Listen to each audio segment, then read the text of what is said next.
I had gone close to 20 times a day. 20 to the bathroom 20 times in one day. My God.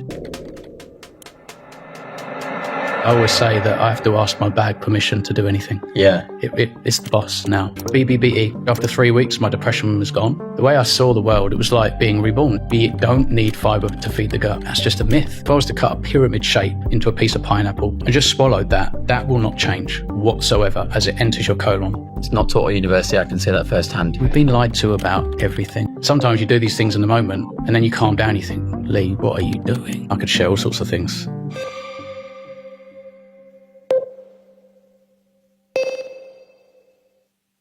Welcome to the Dr. Abs podcast. Today I have Lee Copus. He has come from a very, very dark place, gone carnivore, healed himself both physically and mentally to completely turn his life around. I promise you don't want to miss this one. Lee, thank you very much for joining me today. It's a pleasure. I've really been looking forward to this. Awesome. Because your story, I think, is very, very unique. Yeah. And I'm going to go straight in. As far as I can understand, your colon was essentially blasted away, shall we say, by plant food. And now you have, let's call it layman's terms, a plastic bag in place of a colon. Is that right? Yeah. So I have every part of my digestive tract all the way down to the ileum, which is the last part of your small intestine. Yeah. As food empties into my bag, that's where it would hit the colon, the very beginning of the colon. So I essentially see the state that food's in as it would enter the colon, things that do and don't break down. So you don't need a doctor to tell you what doesn't hit your colon. No, not anymore. You can literally see it with your own eyes. There's no debate, no opinion. For sure. Factual. Yeah.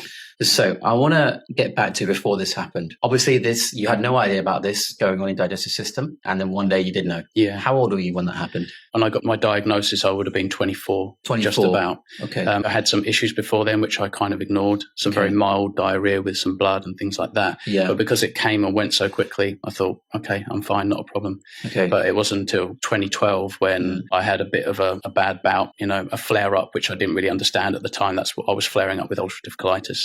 Okay. It was quite mild actually at the time, very low end. And so I wasn't overly concerned as I was being seen to by professionals and you feel like you're being seen to.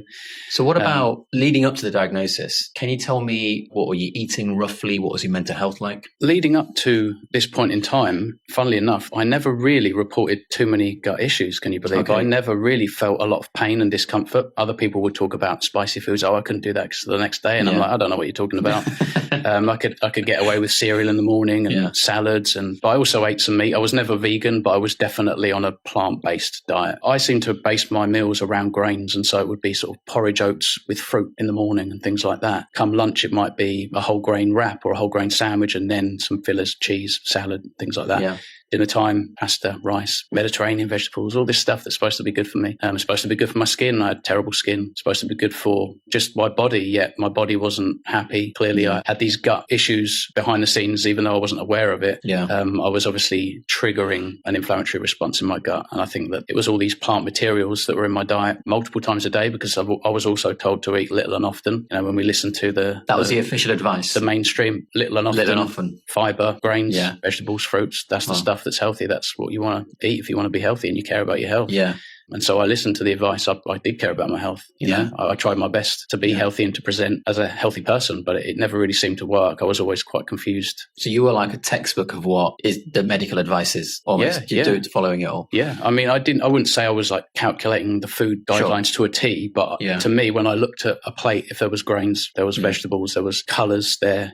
I did understand the importance of protein and I always have eaten animal source protein, but I just kind of addressed things in terms of macros. So I thought, well, there's my carbs. There's my protein. Yeah. I've got healthy fats, the healthy fats from the plants. I used to drizzle olive oil over my food. Wow. Yeah. And, think that I did a good job. I thought, I'm ticking all the boxes. And then what about in terms of your mental health at that point? Were you facing any mental health issues or were you just a regular person, would you say? I would say I was only a regular person when I was really young. Okay. I loved my childhood. Life was great. School was great. Yeah. Absolutely everything about my childhood, holidays, family, brilliant. Yeah. But I would say as I became a young adult, that's when my outlook changed. The way I felt about me changed. I became quite insecure, some signs of acne and things like that. And we're talking between 18 to 22, that kind of... Earlier than that, actually. I remember sort of seeing things I didn't like on my skin, 15 and 16. And this actually got progressively worse quite quickly. So I've got quite a lot of sort of acne scarring, and maybe people would attribute that to my new diet. But of course, if I started smoking 2 months ago, I probably wouldn't have lung cancer today. So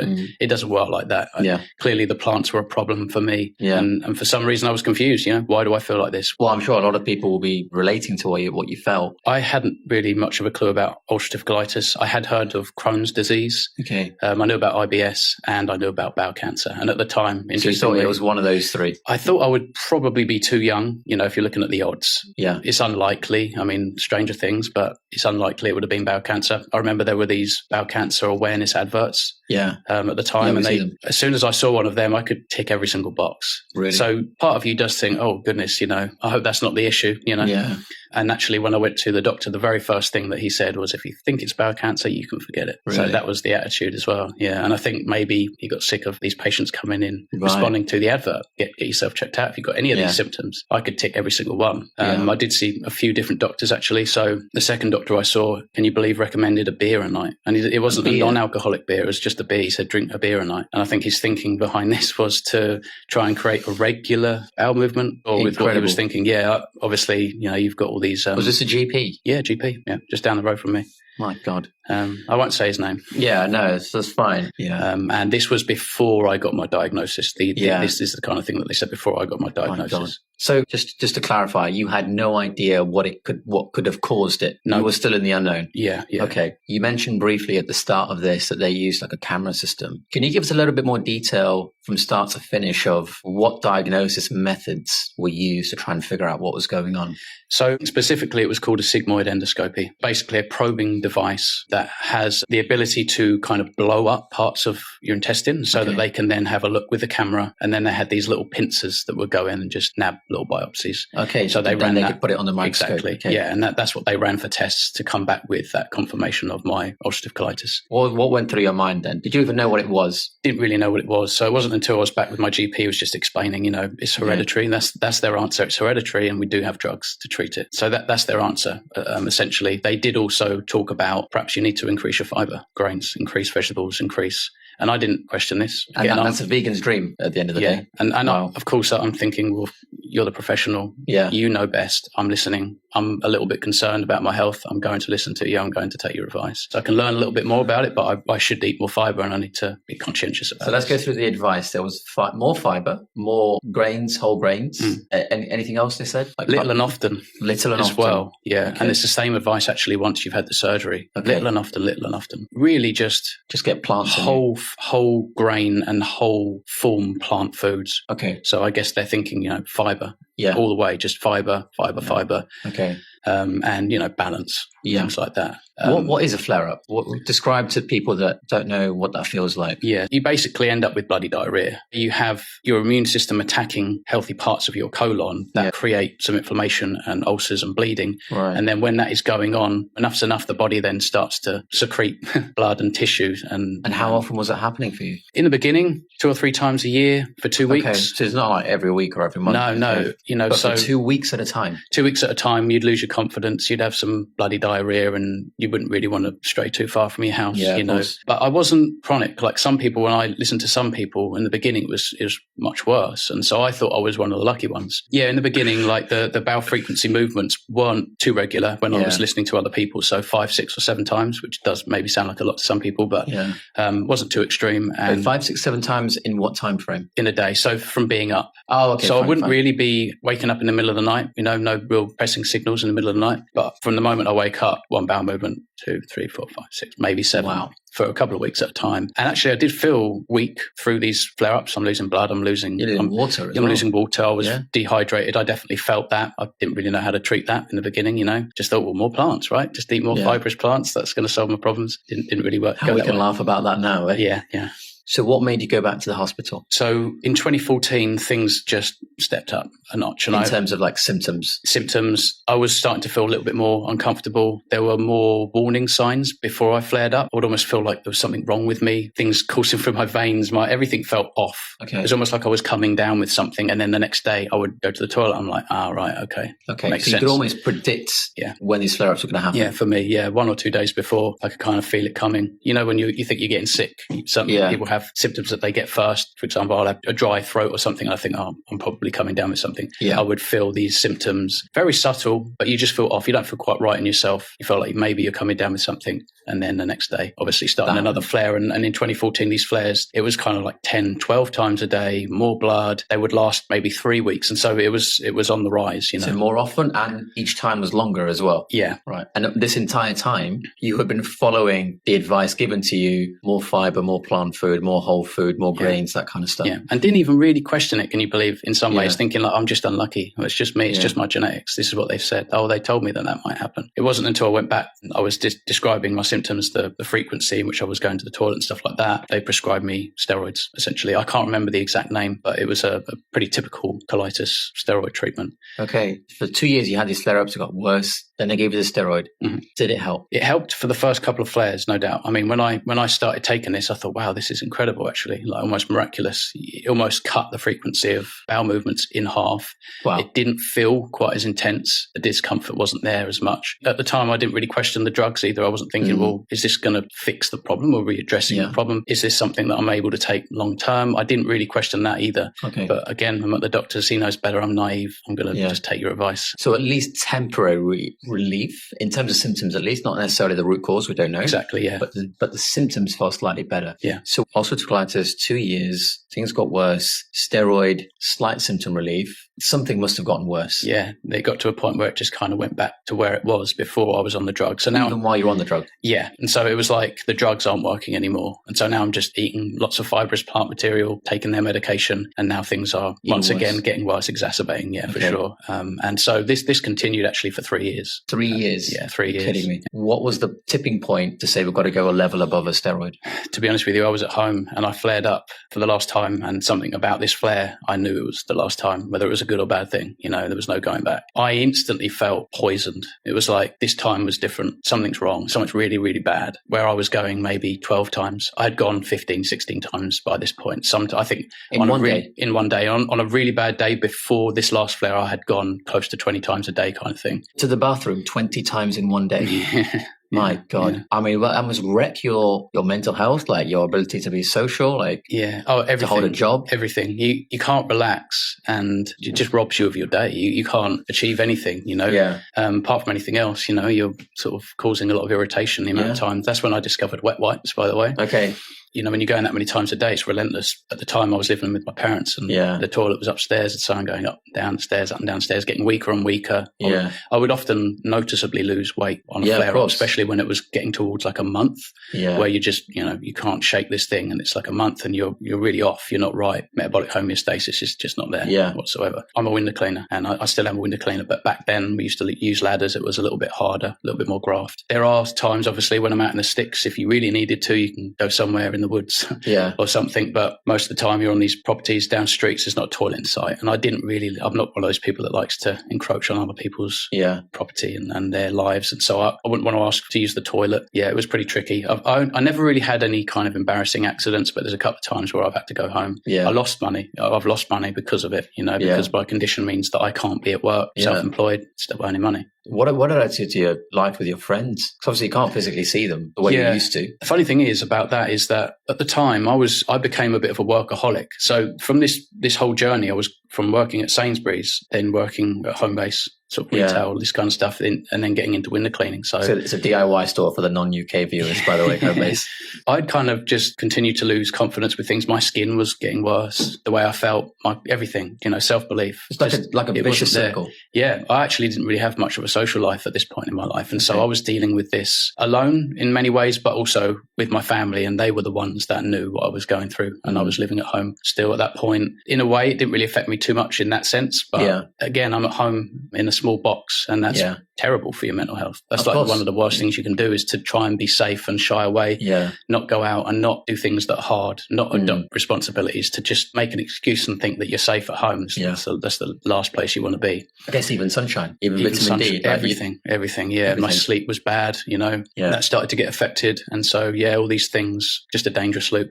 Every one of these ingredients was playing their part. Yeah. And you said you went through a point where one day you knew that was the last flare. Yeah. Is that when you went to see your GP again? No, I went straight to the hospital. So basically what happened is I flared, like I said, nearly close to 20 times around there on a really bad day. After 2 days of 15 times, 18 times, that kind of frequency, it shot straight up, and I was going to the toilet 30 times a day. Yeah. I'd never known that before. And what was happening, my mum and dad had just gone to the States. They didn't really know 100% what I was going through. I was starting to flare when they went, but I know what I'm doing, and I've done this before, and it's going to be okay. This was different. And it was just me and my brother. I was laying on the couch, and by the time I'd gone up, after getting a signal, go up to the toilet, sort yourself out, come back downstairs. By the time I laid down and got comfortable, I was getting another signal to go straight back up. And so I was just going up and down, up and down. And towards the end of the day, you getting halfway up the stairs, you're just shattered. You're just absolutely shattered. You'd lost so much water and electrolytes, and losing blood and iron and all this kind of stuff. And little did I know at the time, what I was passing was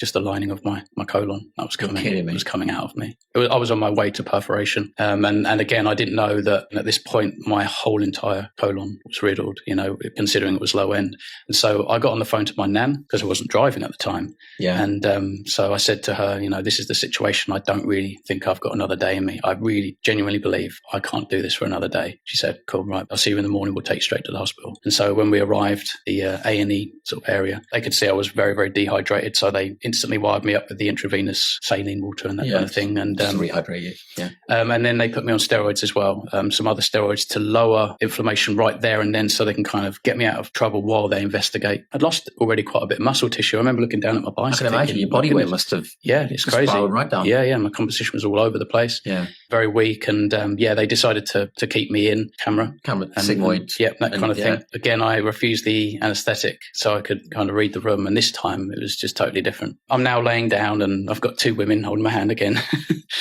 Camera goes up there, and I'm reading their expressions, and all of a sudden it wasn't fun and games and, being light. They were quite concerned, and then getting other people down here and talking, and they weren't even looking at me. They were really busy, just communicating between themselves. Sometimes you just got to focus on exactly. And so I'm now looking at them like, what? It's quite concerned, thinking, this sounds bad. Yeah. And so eventually, when they sort of pull their attention to me, they were explaining like, there's a very, very good chance I'm not getting out of hospital with my colon, but we do have an immune suppressant drug, a potent immune suppressant drug. It's a trial drug. We'll put you on this, and there's a 50-50 chance around abouts that you will get into remission, come out of the hospital, and then you'll be on even more medication. I'm guessing it didn't work.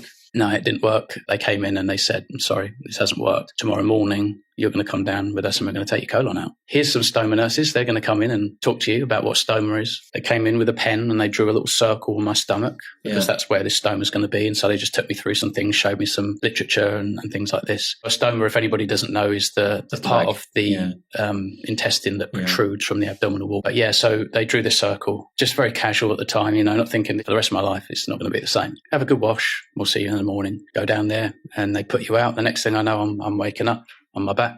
It all went well. You know? And how long did it take?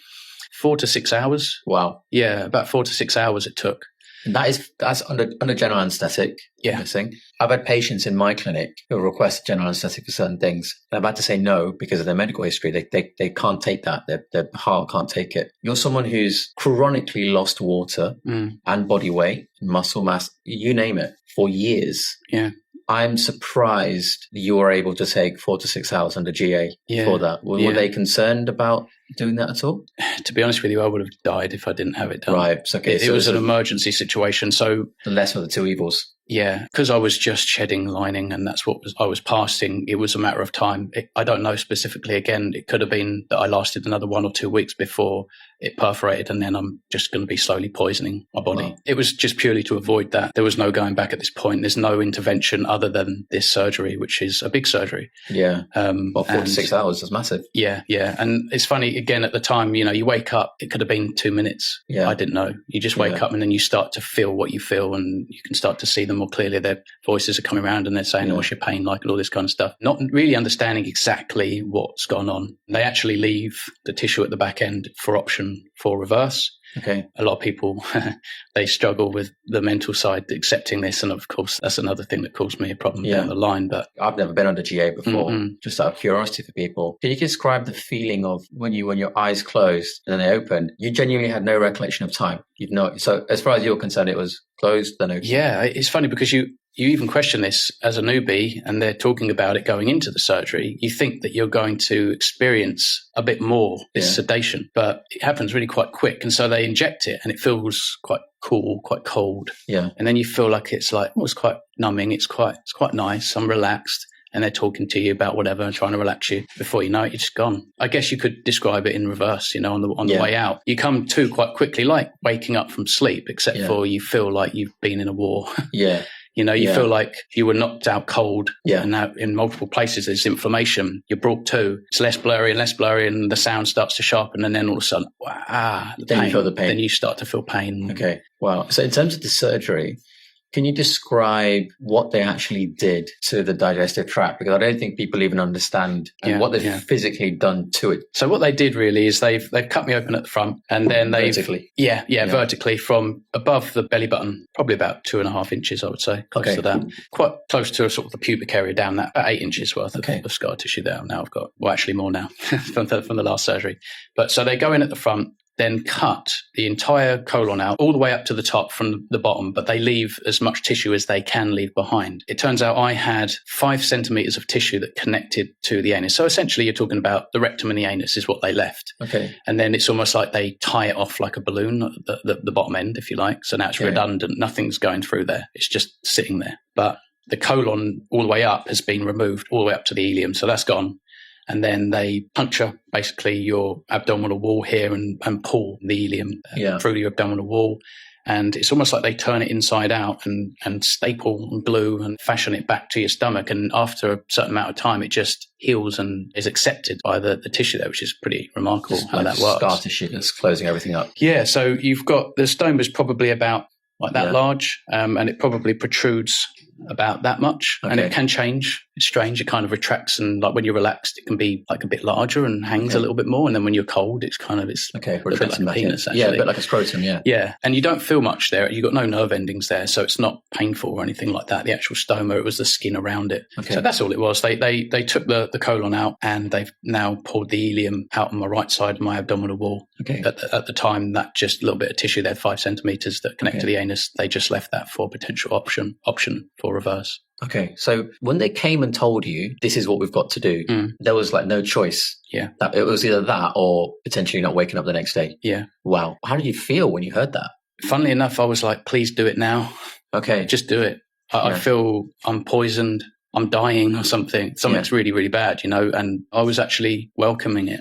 Inviting it, waiting. I was waiting so many days just for them to come in with an answer. And it was almost like, this is the only answer in my state. There was probably a lot of other things we could have done before, but that wasn't the advice I got. That wasn't how we went about things. I didn't gain the knowledge even independently to help myself out of this situation. But here we are, and actually, please just go ahead and do it, because the way I felt at the time, I was kind of inviting it. But and actually, when I woke up from the surgery, when I could really, you come round after a few days, they ask you, how do you feel now, and things like that. And I didn't feel like I was poisoned. I felt like that threat has been removed. So that was obviously the positive thing. I'm still alive as well. It's of course. Of course. Recovery, how long did it take? Can you talk to us about what was involved in that? Yeah. So it was about a 12-week recovery. For a few days, not on any food or anything. I didn't eat immediately. It took about 4 days before I started to eat.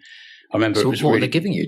They were suggesting more vegetable puree meals and just weird meals. Yeah. They encourage you, obviously, to move as much as you can while you're laying down. Move your feet, move your legs. Use your bed to sit you up and try and sit on the edge of the bed, and start doing that, and then start walking. And I remember standing up was really intense, just because obviously I've got this vertical scar down the middle of my stomach. And even when you think you're achieving like this really good posture, you look like Quasimodo. Yeah, it's really strange. You stand in the mirror, I've got it, and you look at yourself and you're just like, oh no, I haven't got it. Yeah. Showering, for the first time, reaching around your back and stuff like that. Yeah. It was just a little bit slow. And I was in hospital the first time for 12 days, I think it was. And then I went home. And the hardest thing about going home was to get straight into a flat bed. So that was difficult. That doesn't come up when you need it. So it was just slowly but surely rebuilding strength. My abdominal muscles have really taken a beating. I won't ever get that full capacity of strength back because of the nature of the surgery. I've got a stoma coming through my abdominal wall. I'm not going to be able to set my personal best of my sit-ups or anything. Anything. Yeah. At the end of 12 days, what was your mobility like?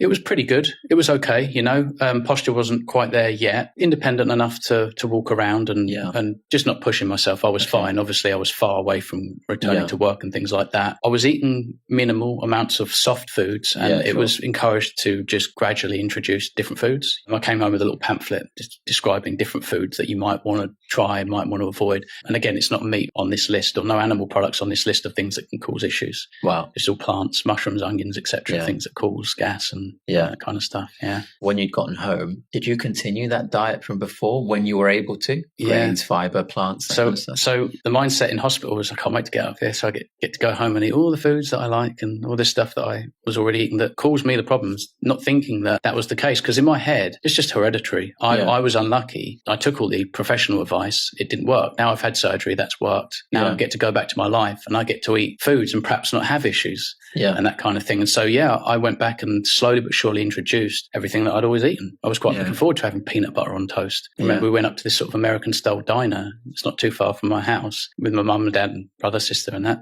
And sat down and had my first burger. And it was quite a large meal. So this was my first large meal. But when I was eating this burger, I remember feeling this relationship between the mouth and the gut, because obviously usually it's inside.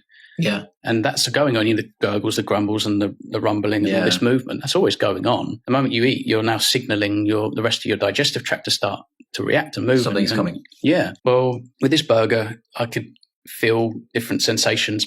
Because of the last part of my intestine that's now through my abdominal wall, because now this is moving, your abdominal wall reacts and almost spasms. Right. As a reaction of this movement. And I remember feeling that and thinking, this isn't fun. Don't like that. And I could hit, and then you start to hear little things because it's quite a tight corner it goes round. And so sometimes with this, it's not like a normal flatulent episode. It's a different sound. It can be quite high pitched. And oh, wow. It's different things were going on. I was like, oh, this is really strange. Yeah. And also because it was quite a large meal, I didn't realize, because again, I don't have my colon where we would absorb water and things like that. You eat this large meal and you flush yourself out. I've got this now bag just full of liquid. Yeah. It's like bile, just like this yellowy, browny liquid. And so every time I ate, it's like I have to now go to the toilet straight away. And then this meal will slowly make its way down there, and then that's going into the bag. And I slowly discovered that certain plant foods were causing me real issues, and I developed like a love-hate relationship with food. I've always loved food. Yeah. Who doesn't love food? Of course, yeah. And I would get really hungry and then think, but what are you getting excited for? You're going to eat, and then you're just going to experience a nightmare like you always do when you eat. And my first memory of cutting out plant foods was going around my parents' house on a Sunday to have Sunday roasts. So now I'm kind of living elsewhere, and you go back to your parents' house or whatever. And now I've just got this plate of obviously some chicken and maybe some lean beef or something, Yorkshire puds and spuds, and then just an abundance of vegetables. And I remember Sundays were like my worst day. And I'm thinking, why am I having this much? Maybe I should just cut back. And so I started to not have as much. And so it was less on my plate. Then I was like, actually, it's just all this vegetables, the peas, the broccoli and stuff like that. As in, that's what was causing me collecting discomfort, obstructions, the abdominal wall spasming because of the fibrous material that doesn't break down is struggling around. Yeah. Obviously the gas that it promotes would fill the bag up with gas, which is not very convenient, really. Yeah. And I remember just saying, do you know, I don't think I really want broccoli today. I'll have less of that or less peas. That'll do. No more than that. And I'll just have the meat and the spuds and the Yorkshires and the gravy, and that's it. And so that was happening slowly but surely, just through kind of going through my anecdotal experience with the bag and eating all these different foods. And I was eating everything. So I was eating plants, grains, everything. And I was starting to develop a real love-hate relationship with food. I can imagine. You think, I'm done. I'm not eating today. And then you get really hungry and you want to eat. So you eat and then you're like, oh, I'm done. I don't want to do this anymore. So it was a really strange relationship. But it took me a while to figure out that all these plants and vegetables were causing me the most problems. So when you finished the surgery, can I just double check, you woke up with the bag there straight away. Yeah. Can you talk to me about what that does to your mind? Seeing this man-made object is now a physical part of you wherever you go. It is pretty strange when you wake up. It is like a bit of a horror scene. If say you've been knocked over the head and taken somewhere and you wake up and you go, where am I? Yeah, like wake up with an arm in a cast or something. It's a bit like that. Yeah. It is. You feel strange when you look down, you're sort of like, what is that? What? Obviously very tender and painful at first, and I wasn't really touching it. And so they would clean and change and empty and things for me, and I'm just watching them as they do it, and it's a bit strange because it's not the most pleasant thing, and you'd rather just be doing it yourself, but obviously I don't know what I'm doing, and so straight away it affects you mentally for sure. But for me, it was the moment I got home. When I was in hospital, everyone there is used to seeing this kind of thing, and you feel like you're in the right place. You don't feel strange. But when I went home and woke up the next day, my parents went to work, my brother went to work, I'm on my own. It's just me and my thoughts. In the same house that I grew up in, everything's the same except for this. Yeah. And that highlighted how different this thing is. I've never been the best person to have like this robust mental health, Yeah. But this was like the worst thing that happened to me, and coming home and not liking the way things feel, not liking the way it looked, and it affecting my sleep. I was single at the time, In sleep, it probably affects your physical 100% angulation as well. Yeah, it does. Yeah. I mean, I figured out that really when I go to bed, I'm best on my back. But if I want to turn over, if you get a bit sick and tired in the middle of the night, go onto your right side because the bag is on the right side. If there is any content in there, it's supported by the bed. Rather than if I turned onto my left side, it's hanging. It's going to pull a little bit. I'm not actually somebody who likes to leave the bag fill up before I empty. So I'd rather just, if I'm going for a wee, and it's just, may as well while I'm I don't like to let it feel, it's nothing worse than that. This kind of the weight, the look. I've always been someone that seeks comfort. I mean, I have been a bit of a hedonist. I try not to be so much these days, but this wasn't really very compatible with my mental health because of the way I was, my personality. I put myself down enough. I didn't like my face, my skin. I'm not a very tall person, things that just knocked my confidence. This was like the worst thing. And I remember walking around almost comparing myself to other men. I'd look at men more than I looked at women because I would be like handsome, tall, good skin, perfect teeth, great, like must be nice. Yeah. But after this surgery, if I could have chose one thing to take away, I didn't care about that stuff anymore. Really? It was the bag. The bag is what's ruining my life now. The bag is why I'm depressed. It's why I can't sleep. It's why I find every excuse not to do this, not to do that, not to live life, not to, Yeah. And so this is when I first really, I believe, really knew what depression was. I thought I knew what depression was, but this was bad. Just the state that my mental health was in. This is the whole reason why I went carnivore. So when you got home, how long before the depression came into Very next morning. Really? Pretty much when I woke up, I think I freshened up, I sorted myself out, and then walked downstairs to just live my day. Yeah. And it was the quiet. It was the quiet and then the loudness of me in the background. And this obvious thing that changed. Silence, I think they call it. Yeah, just horrible. And it's funny because the moment you feel like that, your mum and dad are happy that you're back home, and people that care about you, even certain friends and things like that, they're happy that you're home and that you're okay. But it's quite difficult to reflect that back, almost in a considerate way. In a considerate way, I had to put on fake smiles, and sometimes I even thought, wipe that off your face, that you can't look like that. You know what I mean? Like your expression, your body language. You almost feel like you owe people a smile for the effort that they have taken to be happy for you. Yes, exactly. I felt guilty. You feel guilty otherwise. It's very strange. I think I've obviously been quite an empathetic person. Yeah.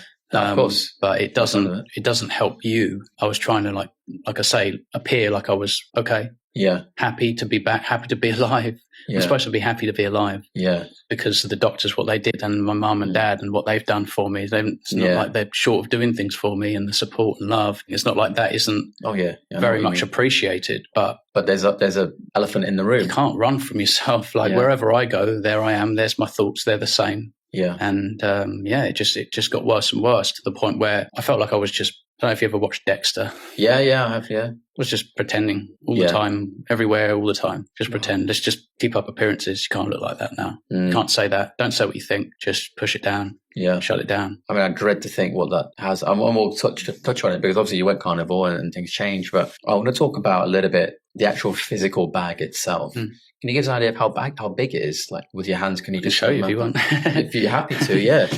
It's not very offensive. No, go for it, please. If you're happy to. Okay. So it's not very offensive. You can't see much. I mean, if I open that, you've got a peek window. Okay. And so you can kind of check. Yeah.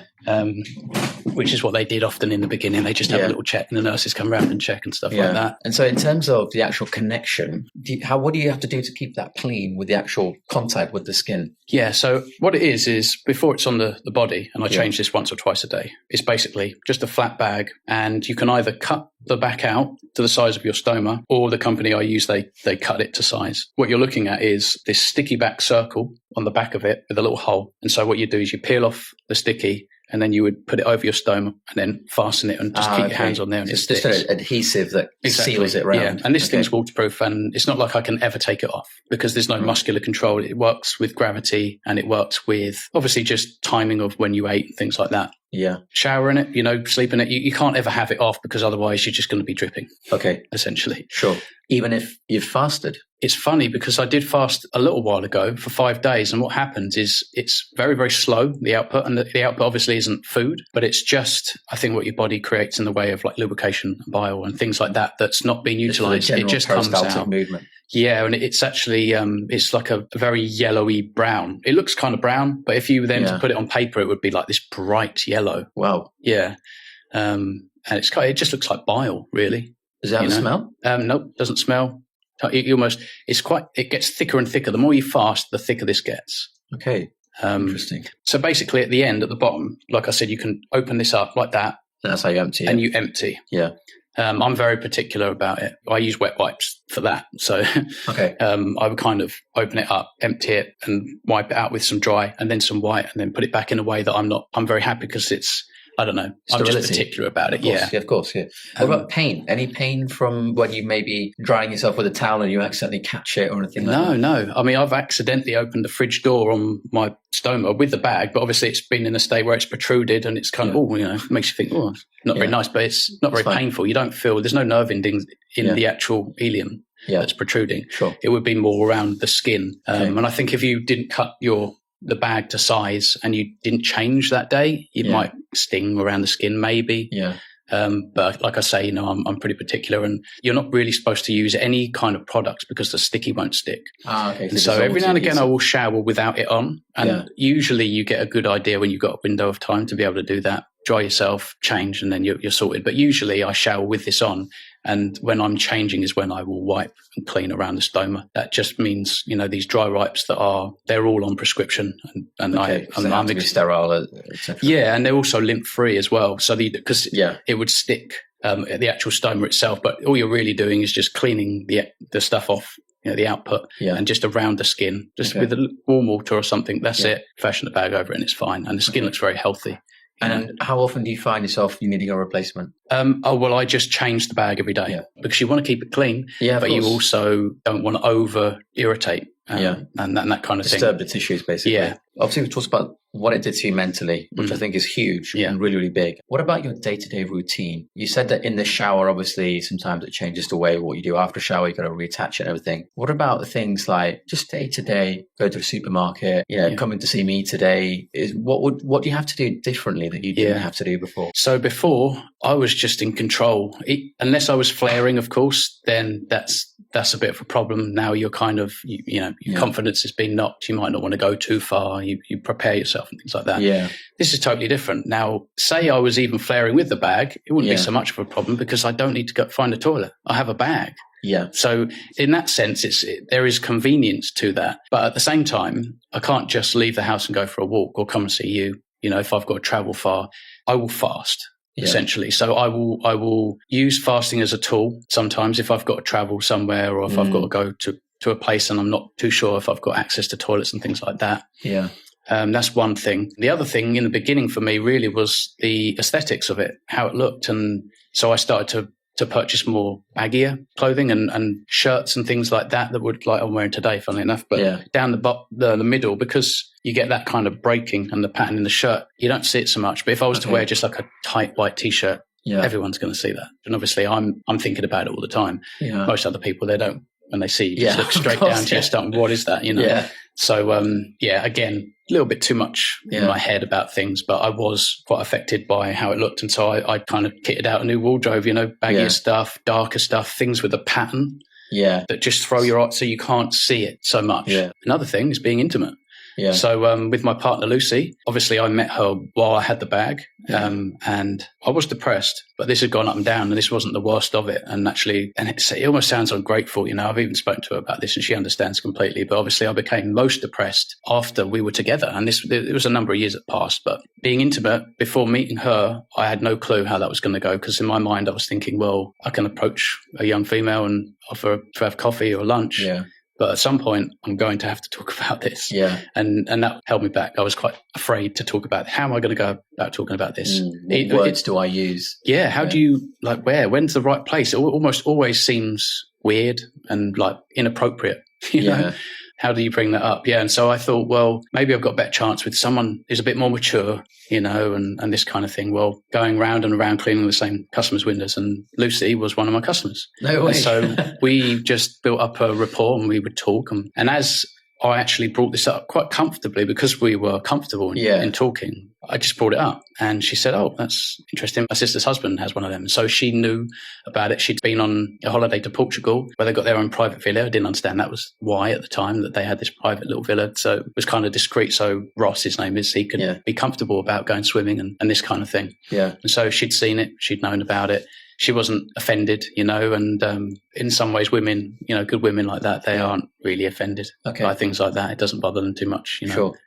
My skin still bothers me far more than it would ever bother Lucy. Yeah. And that kind of thing. Sure. And so that actually gave me strength in the beginning, sharing that with her and her understanding. And then obviously when we got closer, that gave me confidence. But obviously with depression and things like that, I don't think anybody's ever safe when these things come and go. And it was almost like it was being suppressed or something and eating the same foods that I was eating because I wasn't carnivore yet. This stuff just came back to haunt me. Okay. But, it affects the intimacy type of side of things. And so when this first happened, I was a bit worried. And it was almost like I just wanted to get it done. To get this hurdle out of the way because I didn't want to just be afraid of this thing all the time, Yeah. But turns out it's no problem. Yeah. Again, where I showed you the bag, if I undo this bottom bit, there's a little bit at the top with another bit of Velcro and you can pull that so it pulls it up. Oh, so it kind of curls up almost. Right. So that is literally for intimate moments. So you can actually get it out of the way so it's higher up here. Yeah.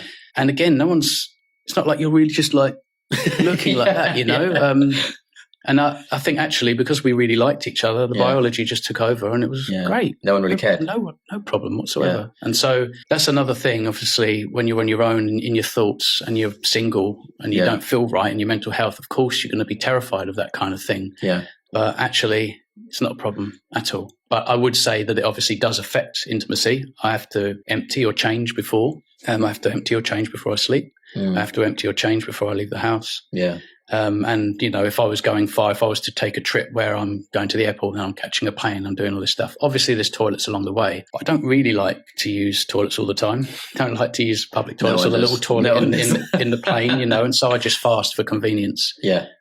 So it affects everything. Honestly, I always say that I have to ask my bag permission to do anything. Yeah. It's the boss now, unfortunately. It's almost like, let's say you got a dog or a child or something like that. You can't do anything the same way ever again. Exactly. It sounds like you kind of exactly similar type of mentality. It's a responsibility at the end of the day, but it is also my lifeline. And so I have to remind myself of that because it can be a pain. It's the hardest thing I've ever had to accept. And I don't know whether I ever will fully 100% accept it because though my mental health is much more robust and I'm grateful to be alive. So I look at it in a different way now. It's hard to not be a little bit bitter because I feel like I've been failed.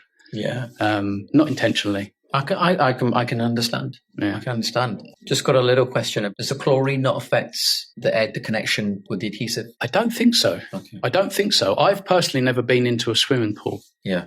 I've only been in the shower in terms of getting it wet, and they are very waterproof. And it's very, very difficult to put. Another thing I've done when I'm angry is try to rip the thing off, and you can't do that, and that hurts as well because it didn't come off. So, God. Yeah. Madness. It's embarrassing when I reflect back the way I was and how I was behaving and stuff like that. But how long did that go on for? When you felt those ways, you acted out in those ways? Constant. It was minor in the beginning again, but it just more and more and more. And Lucy watched me. Every now and again, Lucy would catch me, and she'd know, just keep quiet, just get out of his way. it'll calm down in a minute and probably feel stupid, which I did. It's embarrassing because it's almost like you just acted like a child, and at the time you can't see it, but when you calm down and reason comes back, you reflect, and you're just like, how I couldn't even watch that video. If there was video footage of me doing that, I wouldn't want to watch that. Yeah, you know. I can imagine. So let's take it back to you're at your parents' house having your Sunday dinner, and one day you said, "I'm going to hold the broccoli." And the peas and whatever. How did that day when you decided to do that, what was different in the bag? Well, less plants for a start, less colours and things like that. Yeah. But what I realised is that I wasn't aware when food was emptying into the bag. So before, like I described when I was eating that burger with all the relish and the tomatoes and the onions that was in the burger, the seeds and the bun, even the starch, this stuff where it doesn't break down, trying to kink round this corner, and now my abdominals are moving, and now I'm aware, right, here we go, meals processing, that all went away. So just the feeling of it, I'm not aware of it. The experience of eating a meal, it was better. I wasn't kind of like, the love-hate thing wasn't quite there. I knew what I could get around. And even at the time, if I had a takeaway, I could actually have like a chicken kebab, pita bread, chicken, chili sauce. Yeah. And fine. Absolutely fine. Really? Even though I felt guilty because I wasn't getting all of the nutrients that I needed. Yeah. Also, you were still of the mindset that you should have been eating. I wasn't carnivore yet. I had no clue. Plants, whole grains. So I was backing off the vegetables thinking this is making my life easier, but I'm not getting the nutrients. Yeah. So I felt guilty for that on a Sunday. I felt guilty. You'd order whatever food and you think, I'm taking all the healthy bits out. But that's for me, I can't live like that with the healthy bits. Yeah. You know, that's how I felt. And I drank lots of juice because I liked fruits. So I was just drinking lots of juice and this kind of stuff, not knowing how bad that was, all this fructose just straight into the system, poor liver. Wow. So how did you go from that to the word carnivore? How did that come into your head? I was now with Lucy in our house that we have and very, very depressed. Even though I'd figured out certain things to solve issues with food, still really depressed, not questioning why, all of this stuff. Got onto my GP again. Not really wanting to take medication, but thinking, well, I can't manage. What else am I going to do? Got to the GP, went through things with him. He gave me a number. We're With You, I think, is the service. Is that like a charity or something? It's like they treat mental health. It's like you call us, it's a free service and we'll sort you out kind of thing, and at least refer you to somewhere, then therapy, drugs, this kind of stuff. This was the idea. And after about 45-minute conversation, I was awaiting this other call to come back from a different sector or within We're With You community. Yeah. Couple of weeks went by and nothing happened, And anyway, it was like 8 weeks and I'm sitting on the couch at home watching YouTube, and that's when I discovered Michaela Peterson's anecdote on the Jordan Peterson's daughter. Yes. And the video was called Don't Eat This. It was on the Low Carb Down Under channel. I think it was probably the first video I ever watched on that channel, where I watched lots of content on that channel now. And I just sat there, watched the whole video, and I was just blown away because everything that she described, it's not like we're the same or we went through the same things, but she had all these autoimmune conditions and she was severely depressed. And then she started eating just red meat and all of that went away. I was blown away. It was so profound to hear that. And I was sold on the spot. After that video, I didn't really even have to think about it. I was just pretty much turned to Lucy and said, I'm doing this. Oh, so she was there at that moment? I was like, we're going to do this. And what was the when you said, we're going to do it? Was she up for it? Was happy. She was fine. Yeah, whatever. She's very supportive. And actually, she had no real complaints. And it wasn't like I said, we should do this, but she just decided to jump in with me as a supportive way of just... Wow. Yeah. And then what about your parents? Well, how did they, when you said, Mum, Dad, I'm just going to eat beef, what did they say? They were fine. It was, if you think about this, so it was only 3 weeks really until the positive signs, they were so obviously abundant and clear. That's how quick it was. Yeah. That no one really had an issue. So anyone who cared about me was just happy about the fact that I'd found this thing, Okay. So I was taken by this video. Obviously with YouTube, we get all these videos then come up on the algorithm. So I'm now seeing BBBE and all this stuff. Well, that's what I did. The first 30 days was just a challenge. BBBE, let's find out, see if I get an answer. Did the 30-day challenge. After 3 weeks, my depression was gone. Acid reflux went overnight, which I didn't really consider a real problem. That went overnight. Acne on my back went in about a week. I stopped sweating and burning in the sun. This was all apparent to me on day 21 when my depression lifted, and I had to pull aside in my van and just record on my phone. Morning. For me, this is hard not to share, and I'm going to try and do it without sounding preachy. I wouldn't push anything on anybody, but I just feel like it's just worth sharing because it's unbelievable. It's a genuine moment where I'm talking to my phone in my van, which is something I would never do. Yeah. I would do that more so now I've got a YouTube channel for, say, an update or something that could be quite useful. But back then, it's not something that I would do. I've never just I'm recording to reach an audience, essentially. I remember my first time. Right. Felt like an idiot. Yeah, it's a strange experience, but for some reason in that moment, it was just very natural. And it's even funny when I look back, I'm quite similar to the way I am now. It's like it just clicked and everything went into place. My brain, it's like it woke up out of a coma that day, and someone else just like put this different lens over my eyes, and I could see in high definition now. Yeah, but I could see things that I'd never seen before. The inertia in people, the old version of me in other people. So you were seeing the world with a completely different attitude, mental health, 100%. clarity. Yeah. And talk to me about that transition then. So was it from day one you thought, I'm eating nothing but strip loin? Yeah, I wouldn't recommend it, but obviously I was desperate and I guess a bit impatient, and I thought... So you did do that? It was pretty much overnight? It was overnight, but it was BBBE. So we went to the store and we just basically stocked up on things so that we could do this for a long enough time. Yeah. By the way, just explain to the viewers what BBBE is. Right. So BBBE is a beef, butter, bacon and egg diet. At least it sounded like there was variety there. And obviously with eggs, bacon, beef, butter, you've got your cooking fats, you've got your breakfast with eggs and bacon, you've got perhaps steak and eggs. It just sounded like that's cool. I could do that. Yeah. It does sound restricting when you're coming from like this, eat everything, balance everything in moderation typical style Western of diet. Then of course it's going to sound a bit restricting and a little bit extreme. And I remember actually when I started eating these meals, they didn't look complete because of what I was used to, but it's just red and yellow and like, where's all the green and the orange and stuff like that? But we jumped straight in, and now I obviously feel a little bit guilty because I kind of did that to Lucy, and we did have a little bit of a struggle for the first 2 weeks. Yeah. She started to introduce cheese quite quickly, I think, and then olives after 30 days and things like that. So then she went like keto, I suppose, avocados, and she did quite well actually. She ended up losing, it was a lot of weight. I've got a before and after picture on my channel on one of the videos actually. But it was unexpected. We weren't even thinking about treating Lucy. But she sort of resolved her blood glucose issue. She was pre-diabetic since, having Sky, a child. Yeah. And she felt incredible, really, considering she didn't even really suffer. Yeah. And for me, obviously, same thing, very quick transition, which isn't a good idea. Yeah. But I would say I probably got away with it. Like I spoke to Bart Kay about this the other day. I didn't have a gut. So I didn't have that biome like people do that, or to the extent, right, where they switch overnight and now, wow, this is extreme. You're going to have some issues and all that kind of stuff. I just struggled for energy maybe for 2 weeks where I wasn't used to consuming fats and I was always consuming carbohydrates over and over. It started to get better and better. And by 3 weeks, literally smack bang on day 21, everything just falling into place. My energy was off the charts. And it was really just the energy that was a little bit low. I suppose I never really questioned it until quite recently, but my energy wasn't great before because it was constantly up and down. I think that's why my moods were up and down. I think that's why my mental health was all over the place. It kind of all correlated with what I was doing, dietary, Yeah. I mean, that's a pretty easy transition, I think. If that's the worst you had. Yeah. Oh, yeah, for sure. Pretty definitely. Good. Yeah. What were you thinking as you were doing? Were you thinking, this might be harming me, but I'm going to do it anyway? Or I don't care, I've got nothing left to lose, let's just eat. In that first 3 weeks, up until I recorded my testimony, I was also learning quite a bit. More videos were pouring themselves in. Learning about the diet and things. Exactly, yeah. And so now I'm getting some answers to things that I'm worried about. What about vitamin C? It's a cliche on carnivore. What about vitamin C?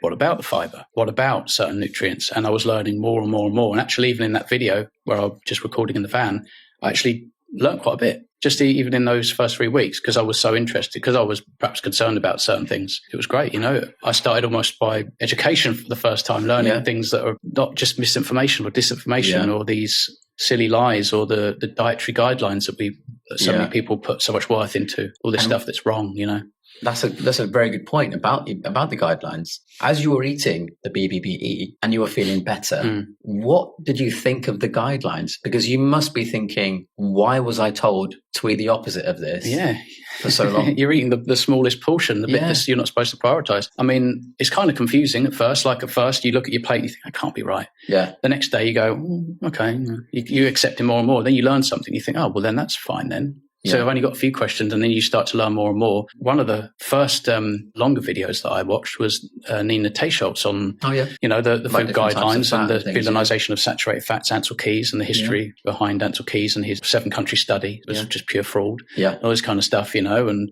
the paper that came out in 2016, the JAMA paper, Internal Medicine, with the Harvard professors that were paid sort of $6,500, which is equivalent of over $50,000 of today's money. So basically say sugar's the thing that's fine. It's this cholesterol what's the issue. And that's what's in the arteries. Cholesterol bad, sugar's fine. Yeah. And so when you start to learn all this stuff, and this is the journey that I was on. Are you angry or happy that you found this?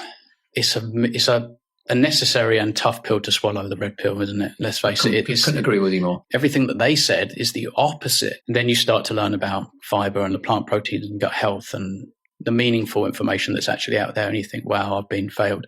But again, try not to take it too personally, because these people, they're trying to help. Yeah. They're family physicians and they see their patients and they probably care. But I have thought over and over again with these patients that you've seen numerous times as a doctor, have you never questioned why they keep coming back? Yeah. Why has no one better? cured their problem? Why is it that you haven't helped them yet? You haven't begun to help them yet. Yeah.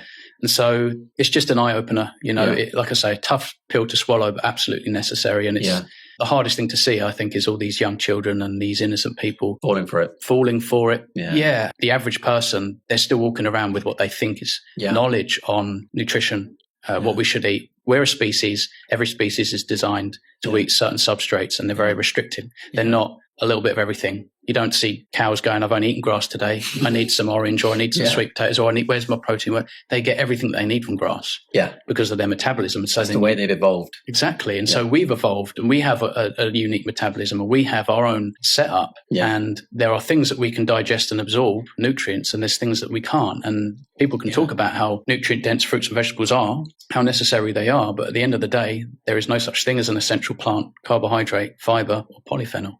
100%. Zero. Off camera, me and Lee were talking on the way here. I was teaching yesterday, like I said. I had a lot of doctors who were watching me do a demonstration consultation for longevity. And there was a vegan. It was a vegan who would listen to other things. Mm-hmm. And she was talking about a balanced diet and how she wants to be natural by eating a balanced diet. And the question I said to everyone watching and this patient was, name me one animal that has ever existed on Earth or that exists now that eats lots of different things in a balanced diet instead of the same thing every day. And the light bulb switched. By the end of that appointment, that vegan said, I'm going to start eating meat now. Yeah. And it worked. And for me, that is a really good example of what you just said. Yeah. Someone unlearning. I think it's just as hard to unlearn. Harder. Yeah. I couldn't harder than to learn, because you've got to accept that you've been wrong or that you've wasted your time. And I don't know whether you would agree, but I think that's one of the problems that vegans struggle to get through to go carnivore. Yeah. But I've never seen a carnivore go vegan. No, me neither. I've only ever seen vegans go carnivore that don't want to go back. Yeah. It's often the last step. Exactly. When we say balance, it's not that when we're saying balance isn't important. Balance is immensely important in life. All your nutrients. Exactly. But the balance is found within fatty red meat and eggs and some fatty fish, maybe some butter. There is your balance there. If you ate, for example, I know not quite literally, but nose to tail beef or lamb or something, you've just eaten the most perfect balanced diet you can have. Yeah. Now, in terms of balancing out a diet, if you're a vegan diet and you add meat, you're balancing it out, but you're not eating a balanced diet. And if you're eating a balanced diet, everything in moderation, all colors, all food groups represented, you are offsetting balance, because every single plant contains fiber, sugar, anti-nutrients, all of which deplete nutrients. One of the things that got me into nutrition and doing all the things I do now in my job, I had a couple patients in my career dentally that had pretty resistant gum disease. I did all the things the textbook told me to. I did all the things that I wrote in my gum disease exams. What I said, what would you do in this patient? And I got them all right, and I passed and everything. Right. And it didn't you got work. them all right. Yeah. You got them all right, but it's not right. Exactly. So if I want to speak on nutrition and have qualifications, I need to learn things that are wrong so that I can talk, so people can take me seriously. Does that make sense? I'm a window cleaner, yet I'm talking on nutrition, but I would like to think that I'm talking along the lines of truth and sense, common sense, ancestral sense. Yeah. I'm not going to profess to know everything. And I probably will say the occasional thing wrong, but not intentional. And maybe that's still not good enough. But I think the difference is that I'm studying reality. I'm a student, but I'm studying reality, and I'm not just blue-pilled, being brainwashed. You're not learning things so that you can write it down and then get a tick next to it. No, exactly. With something like nutrition, we've been lied to about that. You can't really make someone believe that 5 + 5 is 15 or something like that. Yeah. Can you talk to me a little bit about what was being emptied from the bag? In those 21 days, you had the eureka moment, depression had lifted, energy came back. What would the bag say if it could speak in those 21 days? Yeah. What were you thinking before this? what on earth were you thinking? This was obviously the first moment where I had gone completely away from plants. And so even though I've alluded to shying away from certain vegetables, there was still fruits, there was still vegetables, there was still grains, plant materials here and there. Even if it's refined, there was still plant materials. But now, for the first time in my lifetime, I'm eating just meat, eggs, fish. Well, my bag, when it was emptying, when it was filling up, it was like liquid. There was no texture. There was nothing recognizable in the bag. So now I'm starting to think, all right, that's kind of interesting. And actually more interesting that I've never noticed, even since having this bag, when I ate everything, all I was finding intact were plant materials. But was the... Sorry, intact? Yes, intact. So it was not being digested? Not at all. Not at all. So, and again, I want to be very clear about this because a lot of people take this the wrong way. I don't have a colon, right? And where my bag starts is where my colon would begin. If I did have my colon, which I have had, I didn't know any of this stuff. So what I will say now with having the bag is not what I would have said before when I had my colon, when I was healthy and when I wasn't healthy. Because what happens when food enters your colon, even if you've got all these fibrous plant materials, your body is going to reabsorb all of the water and the sodium, and it's being condensed. And the color is just all the same. And when you go for a poop, even if you looked, you might see some peas and corn and sweet, stuff like that. I think everybody has. You don't see meat. You still see some sort of evidence of the plants, but you're not going to see it to the extent that I do because it's water free. It's not the structure of it's changed and the color of it will change. And so it's not like people are going through their poo and sifting it through and go, oh, look, there's a bit of, well, they used to that Channel 4 a few years ago, didn't they? Right. But you won't find any recognizable meat. Yeah. You won't see, oh, that's lamb. It's just like liquid. And the way I would describe it to people is take Weetabix or something or a grain, very dry, crush it to a dust, pour this dust into a bag, pour water into that bag, enough so that the content can't absorb all the water. Okay. So it's quite liquidy. Quite saturated. Right. That's what it all looks like. All meat, eggs, dairy, all this stuff. The color might change if I have more dairy. Yeah. But the consistency is liquid because our stomach acid being very, very low, highly acidic, 1.4 to 2, breaks this stuff down to a liquid. No problem whatsoever. It's supposed to. And we do that in less than 2 hours. Yeah. If you were to eat a meal, 2 hours later, it's liquid in your body. Now, obviously, then it goes into small intestine. We absorb the nutrients. Then it would hit the colon or hit my bag. So as it's hitting my bag, plants, for example, if I had a Sunday roast, you're seeing the colors, you're seeing these structures. And if I were to cut, I always use the same example. If I was to cut a pyramid shape into a piece of pineapple, mango, the broccoli stem, mushroom, and just swallowed that will not change whatsoever as it enters your colon. That's the exact state that it's in. So we'll go down into your stomach, your small intestine, out your ileum, hits the colon in complete tact, basically. Because I had seen it, and you start to think, it is strange I'm seeing all these plants, right? But, being silly in the evening, you order a pizza and something, and you've got mushroom on there. And you're just chowing it down. You're probably not even really chewed that part of the mushroom. All of a sudden, I'm having to push above my stomach to allow, because it's a problem. It's getting blocked.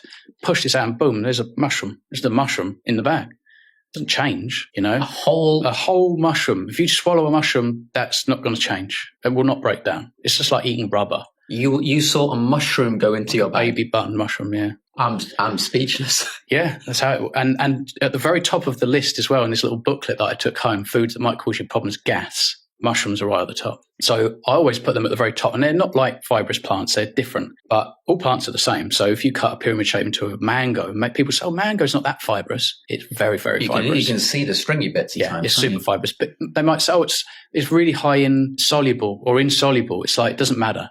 All of it goes into the toilet. We don't break that down, that both block nutrients, both cause issues with digestion, both create gas. There's nothing good about this. And if I've got a bag and I just ate loads of mushrooms and onions, I remember having an Indian takeaway right before I went carnivore. This quite a few times. And this is almost always the case. I would wake up and put my hand on my bag and it's just balloon full of air. It's just air, all from the mushrooms and the onions and everything that they would put into a curry. All of this stuff is so gas promoting. You would have just farted that out, basically. Yeah, exactly. Yeah. And so it's interesting. I can see what the most fibrous plants are, the things that don't break down, the things that create the most gas. It's all plants. Yeah. Meat doesn't create a lot of gas at all. In fact, really, the only gas that I will produce in the bag now will be for eating. Taking the air down, not through not through the food being while digested. You're eating or something. Exactly. So for the first time, I'm sort of thinking, this is really weird. why have I not questioned this before? Because even before I went carnivore, I had the bag. I never found chicken. I never found pork. I never found beef. I never found lamb. I always found the plants, always. Yeah. And because it's quite liquidy, because my colon hasn't had the chance, because I don't have one, to reabsorb the water, you see the colours, you see the shapes. You can identify clearly. I mean, if I had a roast dinner, say today, and I saw you and just showed you through the peak window, you would be able to go, oh, right, so you've eaten broccoli, sweet corn. You would be able to tell me what I've eaten in terms of plants, but you wouldn't be able to tell me what I've eaten in terms of animal products. Wow. Because it's liquefied completely. It's cheese as well. Cheese, yeah. That kind of stuff. It's a little bit thicker. Yeah. It will stodge the consistency up a little bit, but it comes out as a liquid, It's a thicker liquid, a slightly more yellowy liquid, but liquid nonetheless. We are breaking this stuff down. And the important thing to realize is that if our stomach breaks this stuff down, we absorb the nutrients. If the stomach doesn't break the stuff down, how can we really absorb? So, for example, like gluten. Yeah, carry on, gluten. So, in terms of gluten, obviously, when it enters the stomach, we don't break the bonds of the proteins like we do animal proteins, right? All the individual amino acids that are liberated now can be uptaken in the small intestine. It's only up to about a chain of 3 peptides that we can absorb at any time. You've got these complicated structures of gluten and things like lectins that they go through the stomach the same, traveling around in a system that they don't belong in. If the gluten, we can't digest that stuff, then by definition, all grains not fit for a human diet, because now if we're eating whole grain brown rice, for example, we've just eaten the fiber, we won't break down. Plant proteins, gluten. Just because you don't have celiac disease doesn't mean that you're not getting that problem from gluten. And now this gluten structure is traveling through the small intestine. It can't be absorbed. Now it's damaging microvilli. So now you're going to absorb less nutrients because your capacity to pull in nutrients is deteriorating because of the same protein. Yeah. It's going to cause potentially permeability in the gut if you're that way inclined. Yeah. And now you've set off autoimmunity. Yeah. And that's just a plant protein. And then there's the fiber. Then there's these other issues that can, from plants. It seems that anything that causes permeability comes from plants. You can't find a material in a cow that would destroy your colon and destroy your gut. But that's what we've been told. And so it's interesting, It's the exact opposite. I'm seeing the opposite. The red meat couldn't possibly cause inflammation in the colon if it doesn't make the colon. Yeah. It's liquefied. It's been reabsorbed. It's now it's waste in the form of liquid. You now reabsorb the water and the sodium. Yeah. And it's just pure waste, which is minimal, which is why a lot of people think that they have constipation. Yeah. Because it takes a while for there to be enough waste for you to now get a signal, I need to go to the toilet. If you're not experiencing pain, you haven't. That's quite a common thing on transitioning to carnivore, isn't it? People think they've got constipation. Yeah. It's actually that they don't realize that they need to go as much. Exactly. And that's all, and everything's fine. Yeah. It's a breeze to digest. There's very little gas. I'm emptying less. Sometimes what I would do is if it's mostly air and you're not really close to a toilet, you're out and about, you can kind of just open it up, pull it up and just let the air out to the point. Squeeze it out almost. Right. Yeah. Well, I don't have to do that. There's never any gas in the bag taking up the capacity of the bag.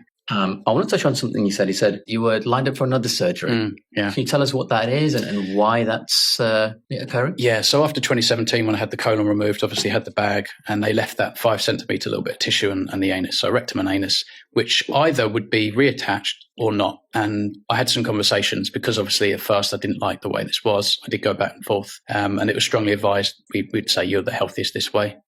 They gave me some sort of percentages, and actually 80% of people in my situation had 10 centimeters or more, where I only had 5. And so straight away it's like, well, that's going to restrict my options a little bit, maybe the chances of a good outcome. So it was advised against. And so I kind of made my peace with it in a sense, as much as I could. It's not great, but it's not the end of the world. You've only got to remove this tiny bit of tissue. It'll be a quick in and out keyhole type of situation. Well, as I was talking to the surgeon, he was saying, unfortunately, because it's so small, it's now dangerously encroaching on the vulnerable nerve tissue pertaining to kidney and bladder function. So there's no way we would go in and do it this way. What we're going to do is we're going to cut you open again from the front, and we're going to put stents in as well in your ureters, because we want to get them out of the way so we can attack the area in a more safe manner, just to remove this silly little bit of tissue. And then obviously sew you back up there, sew you back up here, and then you're good to go kind of thing. And then you're done.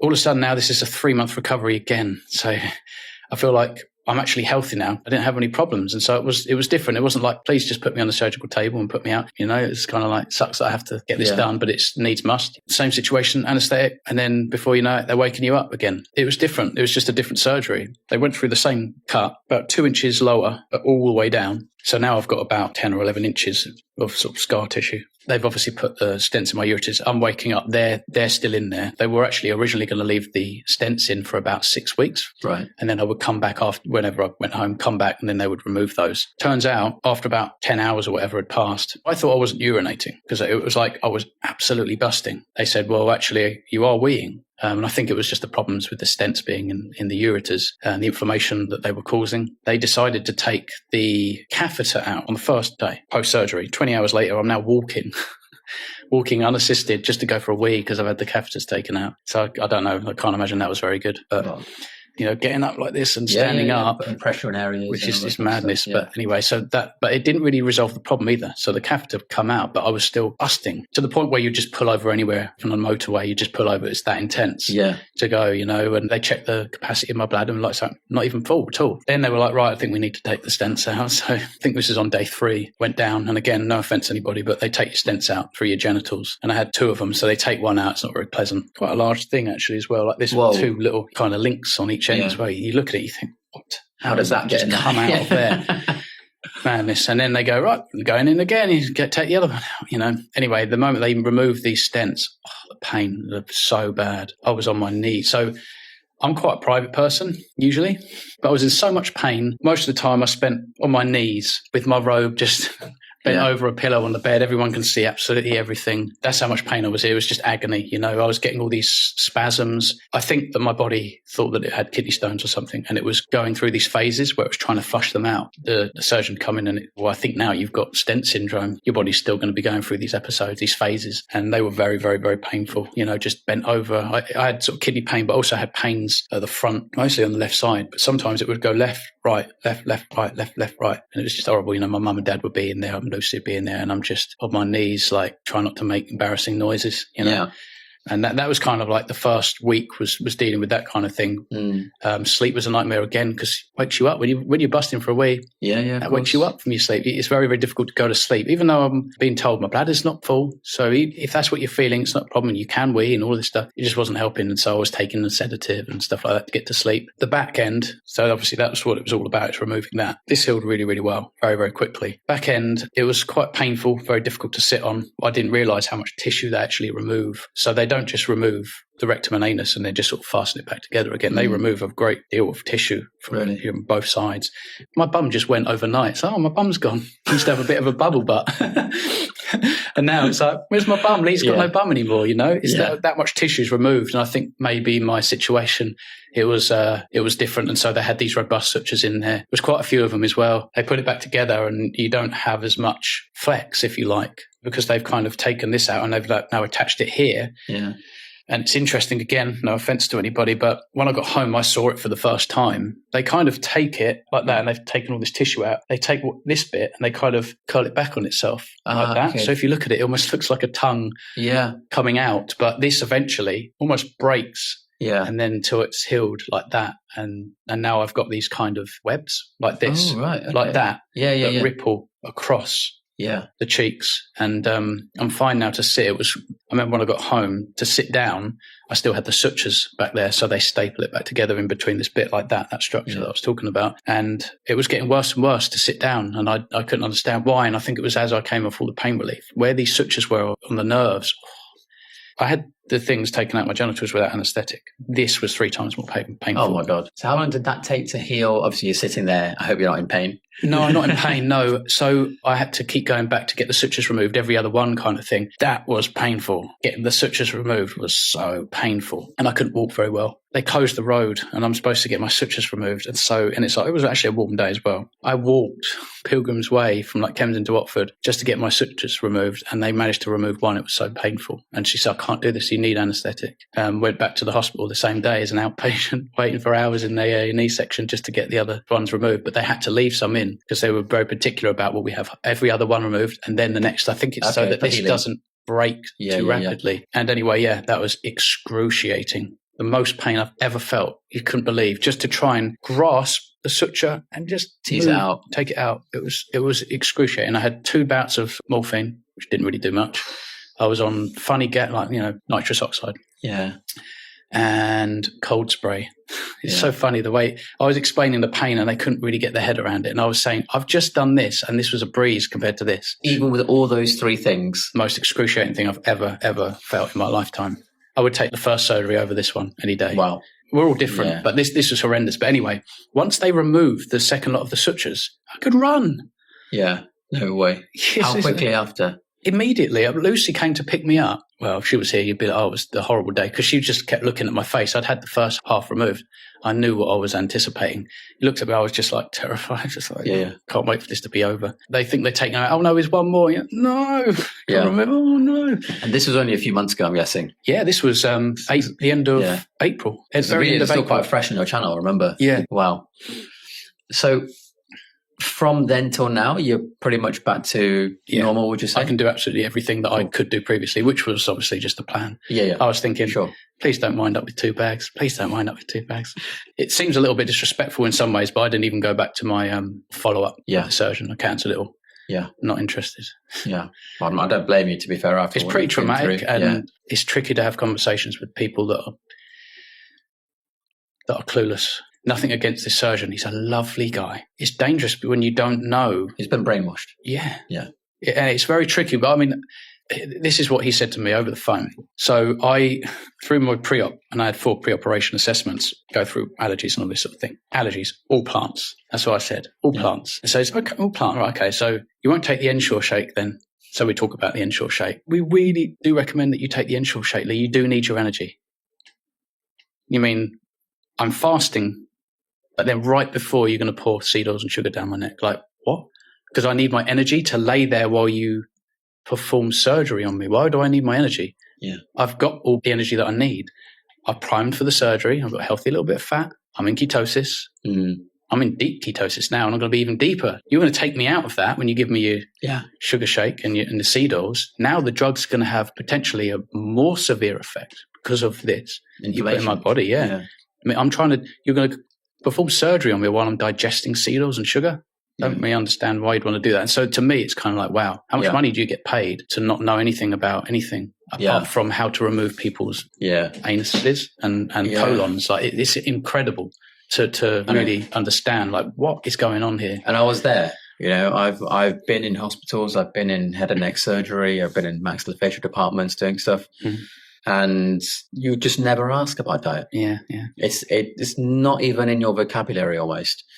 1 or 2 lectures that we get, or that I got in my 5 years of my undergraduate degree, that was it on nutrition. And it was just repeating the food pyramid basically. And that was it. So I get it. I mean, what would you say to that surgeon now if you could chat to him, if he was here? Subscribe to my channel. Carnivore. Oh, goodness. What would I say? I would want to challenge certain things. So, for example, I would want to know his opinion on diet. How are you vilifying saturated fats and cholesterol and red meat? You're talking about colon health. I've lost my colon. I wasn't eating red meat then.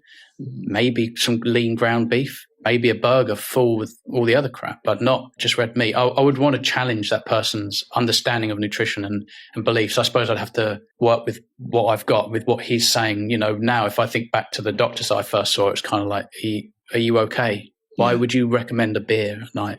What is wrong with you exactly? Do you know what destroys the gut? But you now prescribe me fiber as well and drugs. So it's kind of like all of this concoction of things. These plants that we eat today, they're brand new, man-made inventions, hybridized, engineered, modified, extra big, extra sweet, extra which colorful. We would never have been evolved to thrive on. No. We can tolerate them, but that's different to thriving, I think. It's funny because I put up a video again on my channel about all these ancient foods and stuff, and you see the wild type, the ancestors before we touch them.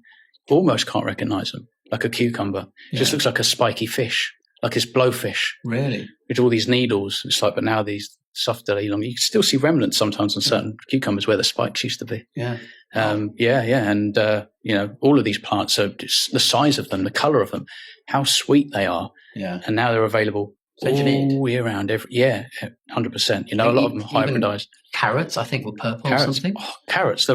Carrots are roots. Like they're literally just roots. Pale, thin, very bitter, very toxic, practically inedible. You would not eat them. There's no way you could eat carrots. but now they're full of beta carotene. Yeah. Where did they get that color from? We've made them that way. We've produced them that way. Yeah. It's amazing what we've done. Yeah. All this progress. I think just be careful of all this synthetic stuff. You want to gravitate towards what's natural and not what's man-made and artificial, because that's really more like regress, in my opinion. We've gone way, way back now. Couldn't agree more. I mean, I actually had, in the past few weeks, because of the type of teaching that I've done, I've had quite a few undergraduate medical students contact me about stuff on my channel. They want to learn more because they're not being taught, that kind of thing. Can you just speak to them for a second? Because they are going to be learning, don't eat red meat, don't eat saturated fat, have lots of fiber, have lots of whole grains. What would you say to those medical students? Finish your learning.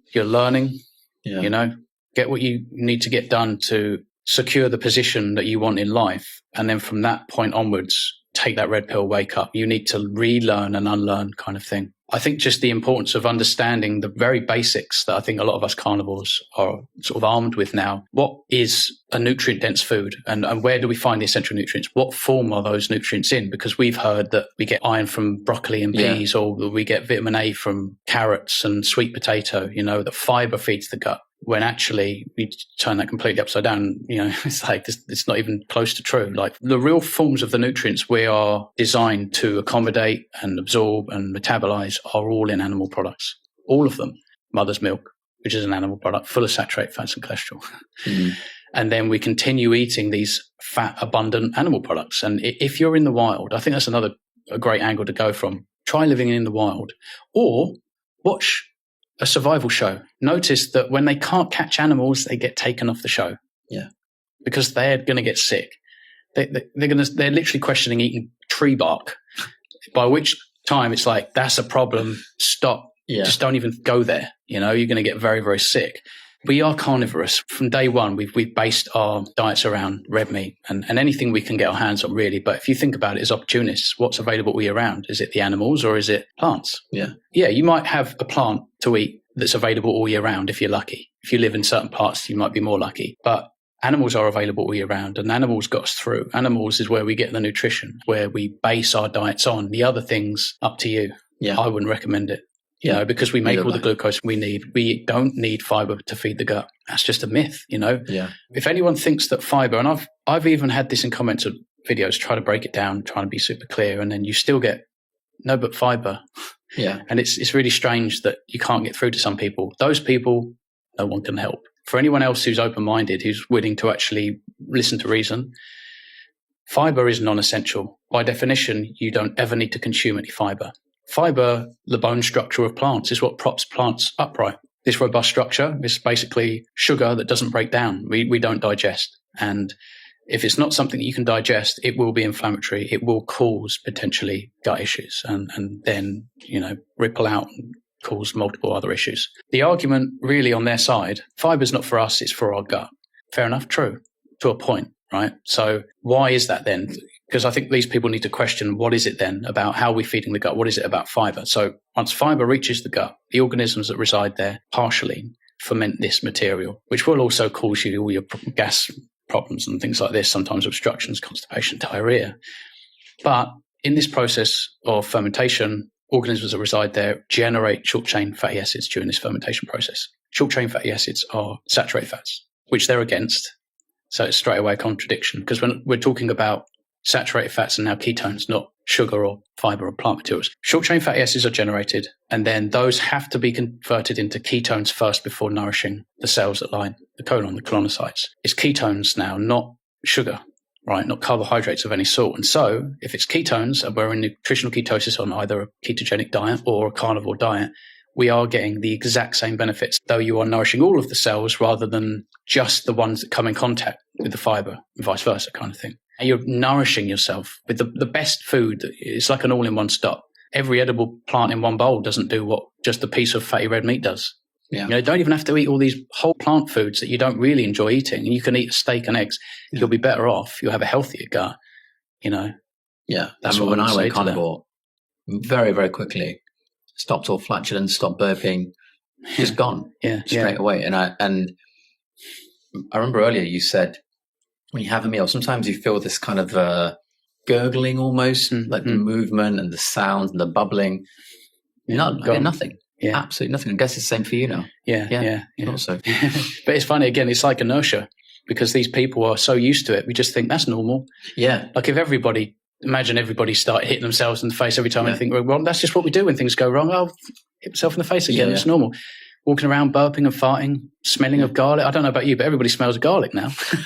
It's really strange. I don't know who you're hanging out with. But I'm so sensitive to all these smells, because you think, I haven't eaten that for so long. Ah, right. It's really strange. Like if I walk past a microwave meal being cooked, I get that. Rotten. It just stinks. It's nothing normal about that. Yeah. Processed grains and tomatoes. Walking past fast food and smelling that deep fat fryer smell. Yeah. Oh, yeah. I can't stand it. Yeah, exactly. Barbecue's a different story, but history is important. Yeah. History tells us everything we need to know, and actually when you look into the history of almost anything, feminism, war, pharmaceuticals, the right to vote, politics, all these sorts of things. Everything. We've been lied to about everything. And so it's time to start relearning, because, knowledge is power. Knowledge is the way forward. And actually all the time we're learning the wrong things. This new generation, bless them, they're on their iPads, chowing down on grains and seed oils, and actually they're eating glyphosate to set up their day. Every single morning, these poor kids are eating glyphosate on their cereal. I mean, I can't think of anything worse than that. I want to also touch a little bit on that period of 2 years when one day you had bloody diarrhea and you decided not to do anything and you thought it would go away. What would you say to someone one day who has bloody diarrhea and decides it will go away? Because you've been through that now. Yeah. Even if I structured the perfect sentence, I think most people are just going to go down to their GP. What I would say then, therefore, is to understand that GPs, they might be wonderful people. I'm not putting them down personally, but GPs do not understand and are not equipped to help you with your metabolic condition, because these are metabolic conditions. I believe all of these things are mostly metabolic conditions, cancer, even bipolar, all of this stuff. So when you have your symptoms, sure, symptoms first, then go down to your doctor. But you need to understand that they are trained and mandated to go, this is the solution. It's a problem. It's in your genes or whatever. We have drugs. The drugs will merely suppress and address your symptoms. And so they may work for a little bit. You might feel like there's a benefit, but you're ignoring root cause. And if you've just wiped and you've seen some blood, you have an issue. There's something wrong. It's not normal. Even if it's once, even if it doesn't matter, something is wrong with your diet, most likely, your diet and your lifestyle. That needs to be addressed. If you go to your doctor, he's not going to talk to you about diet. And if he does, most likely he's going to give you the wrong advice. Medical doctors are there to prescribe medications. They're essentially like legal drug dealers. This medical monopoly that we're living inside is like a drug cartel.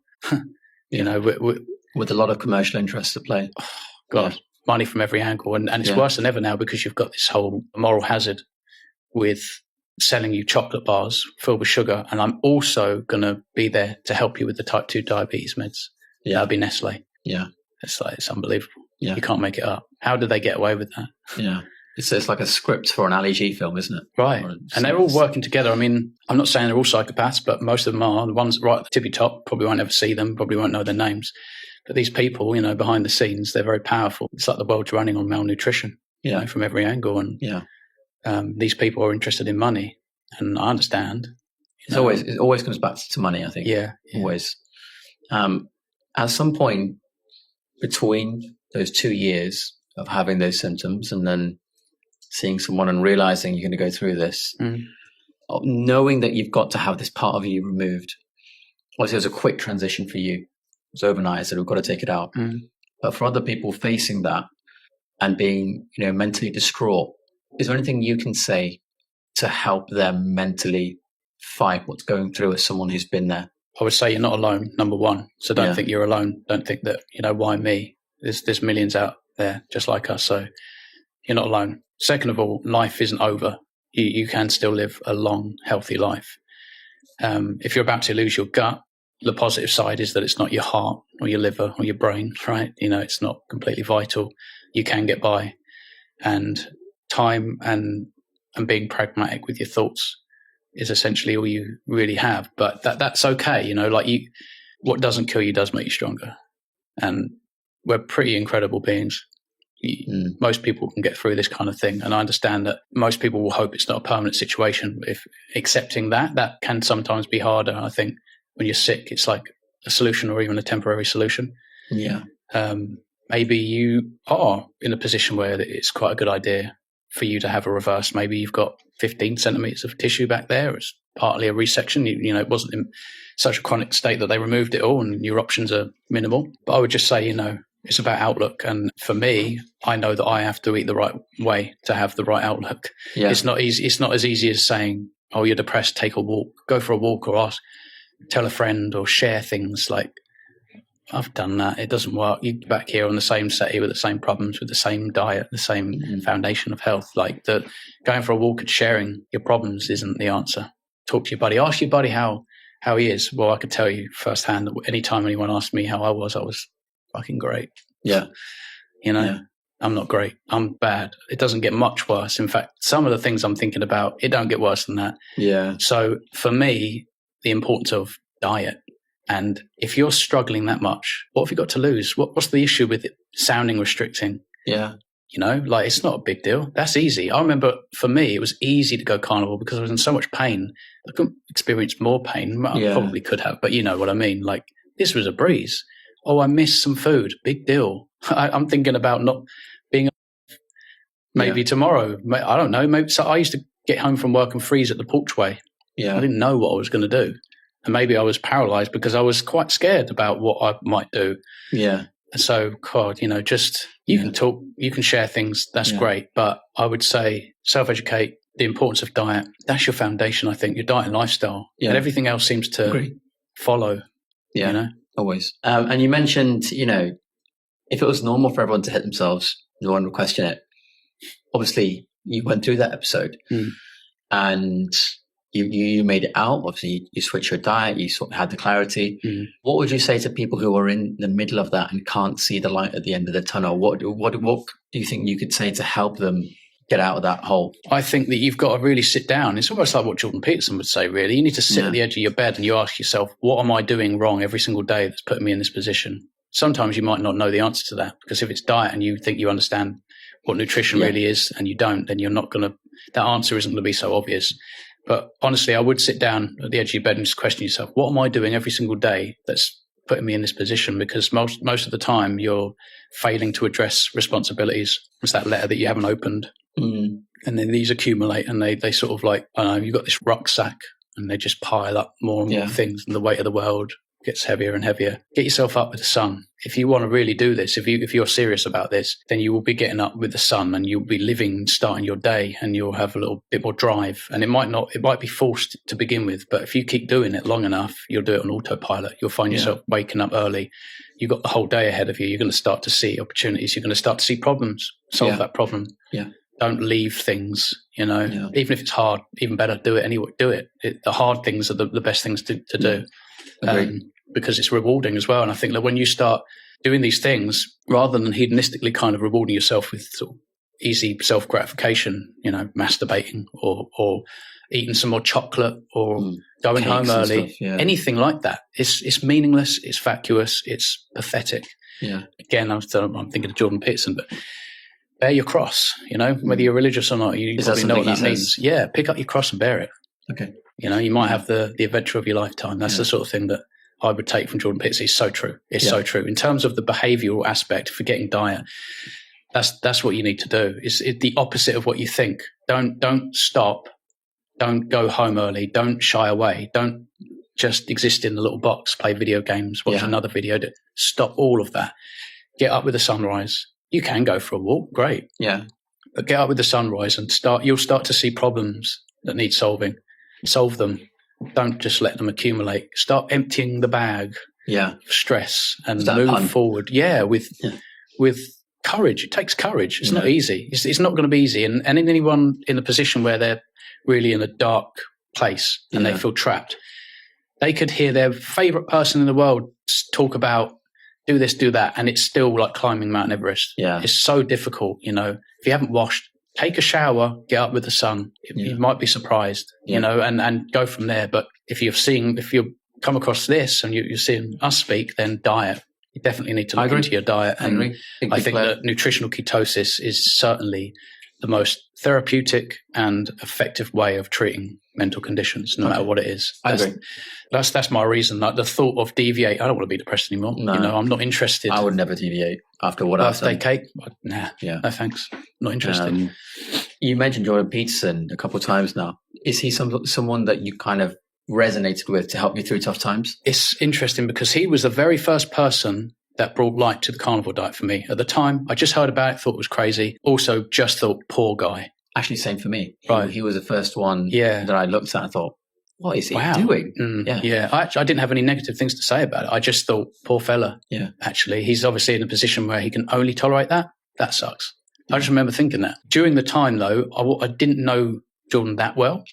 But I did stumble across more of his content and thought, wow, it's incredible. I love the way he breaks down different scenarios, the depth that he goes to with his thoughts. And I like the way he psychologically sort of breaks different things down. For example, just Disney movies, old Disney movies that you might have seen, and the way he would break it down. I think that's awesome.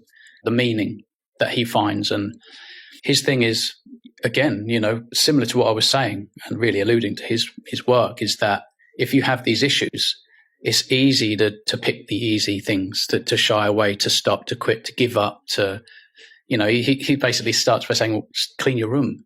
That's actually the best place to start. If you cannot clean your room and keep on top of your mess, how on earth is anyone supposed to expect you to be able to take care of a family, have a good job, a mortgage, anything? It starts there, and some people kind of think this is just a benign, silly little thing that he says. I agree with him. Pathetic, but I get that. You need to maintain the integrity of you as an individual. If you can't look after yourself, you're a burden now on someone else or multiple other people, on society. Everyone that is a burden on society failed to look after themselves, right? Other than we will have some very unfortunate rarities where it's like they're in a situation, it's nothing that they could have done, But for the vast majority of human beings right now, they're a burden on other people or society, even with their health. And that's another thing why diet is so important. If you're not looking after yourself, you might think, oh, well, it's my life. True. But are you a father? Are you a brother? Are you a boss? Because people are watching and no one's going to be inspired or no one's going to admire that. Yeah. It's not a virtue of any sort. I like Jordan Peterson's message. I think he's a very, very intelligent guy. I think a lot of people misinterpret what he says, I think he's a great role model for young men. Yeah. That's not to say he's misogynistic. Far from it. Far, far from it. Again, massively misinterpreted for whatever reason. Jordan Peterson cares about human beings, not just men. He cares about human beings and he says what he thinks. That's another thing that I respect. And that's part of, his identity. He will say that. To say what you think. It's not easy. Yeah. That's a scary thing to do, but something incredible happens when you say what you think, Especially in the world of shadow banning and things like that. Yeah. You're going to live a meaningful life and people can listen and learn and admire that because that takes courage. Yeah. I not long just spoke to Tammy, actually, his wife, did a podcast. Oh, no way. But an interesting discussion. She's also struggled with her health and they're all on Lion diet now. Yeah. Michaela, yeah. Tammy, they all have slight differences because we're all obviously individual, but I really respect that family actually. And obviously Jordan was the one that brought light to the carnivore, but his daughter Michaela was the one that inspired me to take the leap. And then I obviously did the podcast with Tammy and we spoke about some things and that, Was Michaela on that podcast? No. They're very, very busy as well. I did actually originally message Michaela. I emailed her because I thought it would be a great idea to try my best to have her as my first guest. I just thought that'd be awesome. Yeah. But obviously they're super busy and understandable, In terms of your personal health, do you have any future goals? Just to be consistent, honestly, just to maintain the integrity of my health that I've achieved. Because I've never really had great health. It took a long time to find and now I've found it. I think I just owe it to myself to maintain. For myself now, to me, I'm all good. I've closed that chapter now with my IBD and the colitis. I'm kind of a free agent, if you like, but I definitely find meaning and purpose in speaking about it because I think, the more the better. We need as many people to speak on this as possible because not because we're a cult, it's the opposite. Yeah. This is the natural way of being. If you want to be the most robust human being that you can be, you have to be eating the right foods. And that appears to be fatty red meat, 70% minimum, I would say. Yeah. Absolutely. It's up to you what you do with the other 30%. Yeah. I personally make it up with some egg yolks and pork, a little bit of fish, cheese here and there, a bit of milk. Cheese, tiny bit of milk here and there. That's me. But Yeah. And what about your personal life? Any potential goals you want to reach? Because obviously you were in a period where you couldn't have envisaged, you're in a relationship with Lucy now, you're here talking to me. I think you've achieved so much coming from where you were to now. Yeah. Anything else you want to go, beyond this? That's a tough question, actually. I guess nothing obvious. I'm really thinking to continue to be grateful for what I have. Yeah. Amazing. And to not forget what matters. Yeah. What you said essentially is that don't forget that. Yeah. That's it. Yeah. Remember where you came from. Exactly. And obviously you have a YouTube channel, alluded to it already, Carnivore. Yeah. Any goals for that? Where do you see that going? Obviously, talking about your own personal health is one thing. Yeah. Do you have any plans for that at all? In terms of figures, not really. I suppose in the beginning you think like, I just want to reach as many people as possible.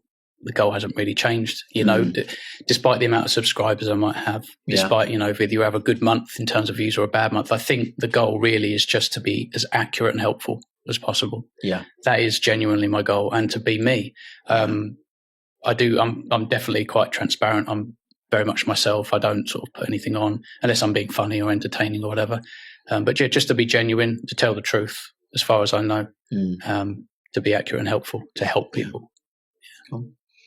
Well, Lee, this has been one of the most amazing conversations I've ever had in my life. And I'm not just saying that. Appreciate genuinely. that. It's been incredible. The stuff you've been through, I can't even wrap my head around some of the things you told me. And that's all I know. And I mean, to go from where you were to just sitting here, which is not a big deal for most people, to just sit here and have a conversation, like I'll take my hat off to you. Awesome. I really do. I appreciate that. It's been a pleasure. And if there's anything else we can work on, I'd love to have you back one day. For sure. Awesome. Thank you. Absolutely.